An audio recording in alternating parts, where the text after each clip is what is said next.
happening. Tura MP Saleng Sangma has called for immediate action to identify and hold accountable those responsible for allowing overloaded trucks to operate in Garo Hills. Speaking to the media, Sangma expressed concern over the damage to National Highway 62 NH62 and the safety risks posed by these trucks. He criticized the state government for its failure to address the issue and pointed out the Transport Department's inability to enforce the Supreme Court's rule limiting truck loads to 9 MT.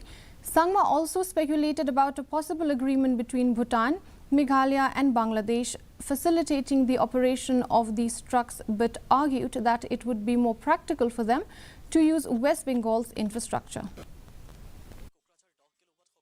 I think there might have been some agreement with Meghalaya, Bhutan, and then Bangladesh. Maybe that's why they are applying to our state. There should have been, if there is any deviation from that, from Bhutan to Bangladesh via Siliguri or via West Bengal would have been much better, because our state is a very small state and we don't have a proper communication, and then especially the road conditions is very bad. As I've told you already, regarding that NH62, if this only remaining NH51 is damaged by this Bhutani truck, that means our economy system will be very, very in a bad state. So what I'm feeling is that though they might have some kind of a tri-party agreement with Meghalaya, Bhutan, India, and then Bangladesh, but it doesn't mean that they should overload and then take advantage of the situation.